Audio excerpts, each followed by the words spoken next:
I'm David Bridges. I'm currently a justice on the 5th Court of Appeals in Dallas. I've served there for 21 years. I'm board certified in criminal law since 1989. Criminal appellate law since 2011. I started my legal career, representing indigents for the Presbyterian Church out of Lubbock, Texas, to help my way myself through law school. Really? Yes. My first legal job where I made money, I was an assistant DA in Tyler, Texas. I went to work in the first assistant in Upshur County as a DA, and for 5 years I prosecuted lawyers around the state for unethical conduct. So I traveled all over the state. Now you're talking my speech. Because I actually have a case filed against a judge with the State Commission for Judicial Conduct. Okay. And so you. Well, I've never been. I never had a problem with the Code of Judicial Conduct Commission or the Ethics Commission. And I'm running against a lady named Sharon Keller. She's the incumbent.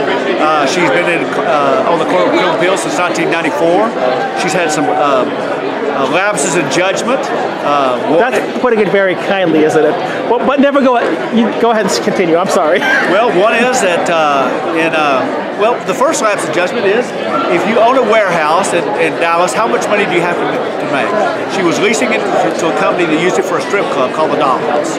And as a Republican judge, I think it just seems to fly in the face of all that we believe in, that you would have to have money, that you would have to make money for that purpose. So now let me make sure I understand this. She was a judge, and she when she first went on the bench, okay, she owned the building. She leased it to a group for the purposes of a strip club, and she knew that. Well, her answer when they asked her about it came out when a young man the 16-year-old got hit by a car, and they sued the drunk driver. They sued the Dolls Club or Dolls House for serving $200 worth of tequila, and they sued her as the owner of the building. That's how reason it came out. When did this come out? 1997. And this has been hush-hush. This is the first time I've heard about it. I mean, maybe it's something that I just haven't followed that kind of stuff, but it got very little play. The Dallas Observer printed an article about it in '97 or something like that. There was a Houston paper that covered it. It's got very little coverage. So I told the Texas Tribune, they asked her about it. I think she said that it was a legitimate business. A legitimate, oh, I'm sure it is a legitimate business. Yes. But next, she's failed to report for about 10 years, and she had 6 pieces of property worth $2.6 million. How can you do that? I work for the government, and we have to fill out ethics forms and financial disclosures every single year. April 30th, you have to have that in. It used to be paper for us. You'd have to write each year. Right. This is what I have. Yes. I have 5 acres, the house in Rockwall that I don't actually own. It's me in the bank. Yeah. But I report it. Yeah. And she left that off. And then she said... Lapse of memory, huh? Well, inadvertently left it off. Okay, there we go. For 10 years. There was a case out in East Texas where a man got convicted, and after 10 years of prison, it turned out the DNA wasn't his. According to the newspaper articles, the judge and the DA all asked for him to get a new trial, and she led the court in fighting to keep him from getting that new trial. I hate the fact when that happens. I know people that have been to jail when they were innocent. In fact, I was accused of something, and everybody knew I was innocent.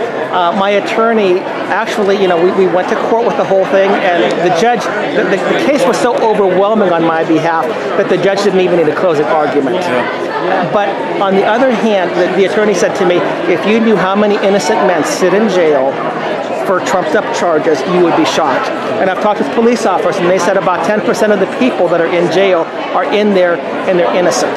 And they said, and if these are the figures that we know about, it's probably even higher. I have no idea. All I know is, in this case, she was one who...